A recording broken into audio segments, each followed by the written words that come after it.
tu es la divine mère des fils et des fils de l'Opoué. Nous venons à toi, bois ton lait et ton miel, inonde-nous de ta douce lumière. Porteuse de vie et d'espoir.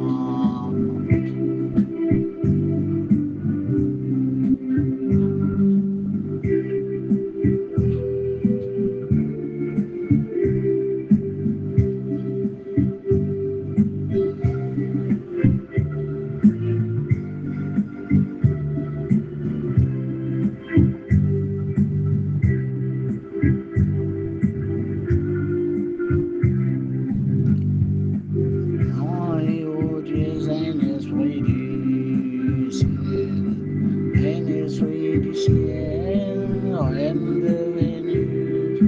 Tu es descendu, garder l'eau de la terre, c'est toi la divinité de l'eau et du continent africain. Ogwen, africain, chers frères et sœurs, le Père Céleste, le Créateur des cieux et de la terre, le Créateur de notre système solaire. Le maître Basile Mvekuna, porte-parole et représentant de l'Esprit du ciel, placé sur le champ de force, qui a généré la nation Ogwen, appelée aujourd'hui nation gabonaise. Je vous dis bonjour, nous sommes dimanche 1er mars 2026.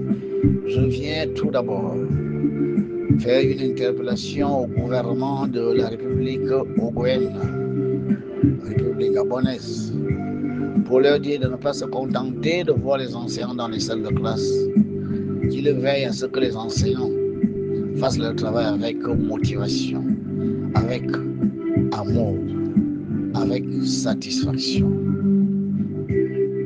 Les inspecteurs ne sont pas là pour obliger les enseignants à enseigner. Ils doivent être là pour amener les enseignants à faire le travail avec amour, avec motivation. Car un enseignant fâché, un enseignant frustré, un enseignant insatisfait ne fera pas du bon travail. Et c'est ce qui apparemment risque de se passer en Ogooué, c'est-à-dire au Gabon. Un enseignant m'a dit hier, Maître Basile Mvekuna, vous portez la voix de vos compatriotes. Vous êtes écoutés, vous êtes un sage. Nous espérons que ceux qui dirigent ce pays vous écoutent. Car apparemment, ils sont branchés à d'autres courants. Mais des courants qui n'ont jamais rendu cette nation prospère.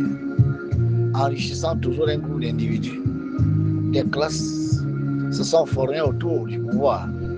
Ces classes-là, elles ont ce qui est nécessaire à leurs besoins. Quant à nous, qui ne sommes pas dans ces cercles-là, nous regardons le Gabon passer de loin, comme si on n'appartenait pas à ce pays. Parce que nos situations administratives et financières n'ont jamais trouvé de solution. Les gens se succèdent à la tête, aussi bien de l'État que des ministères. Les problèmes sont toujours entiers. Ce sont les promesses qu'on nous sert, des promesses jamais tenues. Nous allons dans les salles de classe, puisqu'ils veulent nous voir dans les salles de classe. Mais nous ne pouvons pas travailler parce que nous sommes fâchés, nous sommes frustrés, parce que nous sommes insatisfaits, parce que nous nous sentons laissés pour compte. Quand on voit ce qui se passe avec d'autres secteurs, quand on voit ce qui se passe avec certains autres groupes qui forment ce qu'ils appellent l'État, l'argent de ce pays est-il pour certains et pas pour nous tous? Voilà pourquoi nous sommes dans les salles de classe, mais nous sommes obligés de ne pas travailler. Ils pensent que nous travaillons, mais nous ne travaillons pas.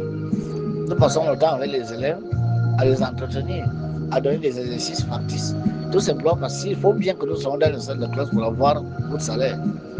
Mais un salaire, malheureusement, non seulement parfois il n'est pas entier, mais en plus, il est très bas. Donc, comme ils veulent nous voir dans les salles de classe, nous serons dans les salles de classe. Mais ils peuvent être sûrs d'une chose, le travail qui se fait en ce moment est un travail bâclé, est un travail à minima. car nous n'en pouvons plus. Voilà ce qu'un enseignant m'a dit. Il venait de l'Assemblée générale qu'ils ont tenue, je crois, quelque part. Ok. Les autorités de ce pays doivent comprendre que l'avenir d'une nation, c'est la jeunesse. Et cette jeunesse doit être bien formée. C'est vrai, certains d'entre eux, ces gens qui dirigent là, envoient leurs enfants à l'étranger. Oui, là-bas, ils sont bien enseignés, bien formés, d'accord. Vous venez restaurer l'ordre. J'ai même envie de dire maintenir l'ordre, c'est-à-dire les mêmes toujours en haut, les mêmes toujours en bas. Le problème, c'est que ils ne sont pas nombreux, hein, ce que vous envoyez dans les universités, les écoles de l'Occident et de l'Orient. Ils ne sont pas nombreux. Ils ne peuvent pas développer une nation. Ils vont vouloir travailler avec ceux d'en bas, ceux qui sont dans les écoles, multiples grèves, multiples insatisfactions. D'accord. Mais ils ne peuvent pas travailler un pays. Eux seuls, ils auront besoin, n'est-ce pas, d'autres compatriotes. Vous voyez bien qu'une entreprise a besoin de la compétence et de la performance de tout le monde. Nous avons une autre nation, nous tous. Si on veut que le Gabon se développe, il faut bien que, aussi bien ceux qui sont en haut que ceux qui sont en bas soient bien formés. Donc, dire que nos enfants, eux, ils iront en haut là-bas, se faire former pour venir diriger ceux qui sont ici, qui sont enseignants dans les universités, les lycées et collèges, où les enseignants sont toujours en grève, toujours insatisfaits. Ça ne marche pas, parce qu'ils ne sont pas nombreux. Ils ne sont pas nombreux, ils peuvent être partout. C'est vrai, ils seront bien formés, mais ils vont avoir besoin de ceux qui sont restés au pays. Mais si ceux qui sont restés au pays sont mal formés, à quoi servira un bon chef avec des gens, des gouvernés, des administrés mal formés? Il en va du développement de cette nation. Donc c'est cette interpellation que je voulais faire aux autorités pour dire résolver les problèmes des enseignants. Tous autant que nous sommes passés par les mains des enseignants. L'enseignement est un domaine souverain. Je veux dire un domaine de souveraineté. C'est un domaine très important, le domaine phare. Rappelez-vous ces paroles d'Abraham Lincoln. Si l'éducation coûte cher, osons l'ignorance. Essayez de continuer de faire ce que vous faites là. Les enseignants toujours insatisfaits, les enseignants toujours frustrés, démotivés, parce que les situations administratives et financières ne sont pas régularisées. Mais vous allez obtenir justement l'ignorance, parce que nos enfants seront mal formés. Même si les autres là-bas, vous qui avez les moyens, vous envoyez les autres là-bas, est-ce qu'ils peuvent venir tout faire? Non.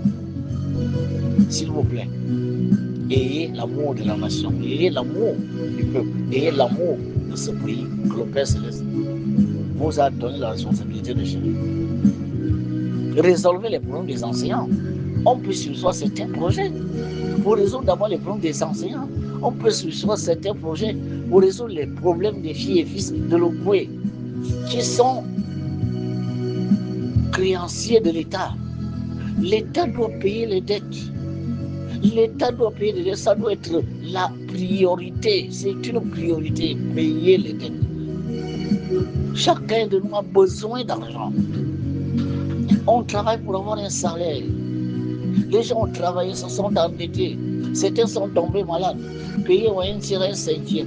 Cet argent-là qui est coincé dans les caisses d'État, les rappels soldes, doit être payé. Il faut payer ça. C'est prioritaire, mon Dieu, ce sont des humains.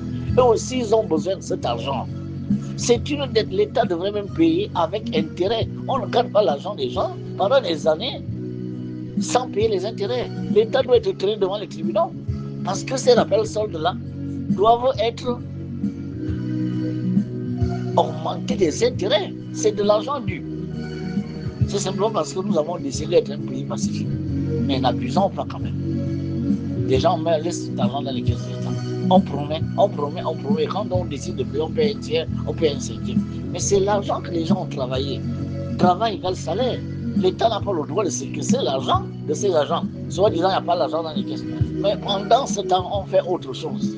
S'il n'y a pas d'argent dans les caisses, l'État gabonais déclare sécession de paiement.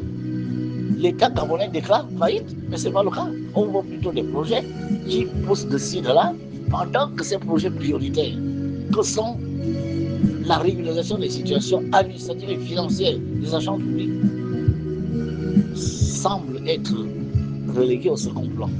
On ne peut pas faire ça. Nous sommes tous des compatriotes.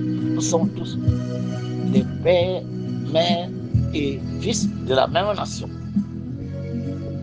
Chacun de nous a un fils. Chacun de nous est fils de quelqu'un. Donc, c'est cette interpellation que maman Eo m'envoie faire aux autorités de SATI. Régulariser les problèmes de sécurité et les situations administratives des enseignants.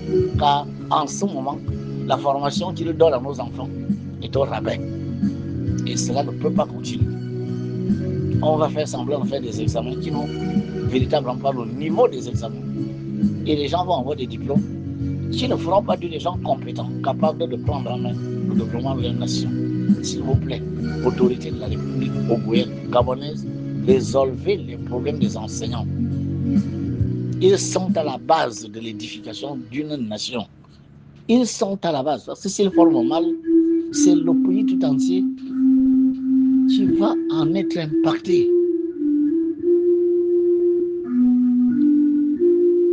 Paix sur vous.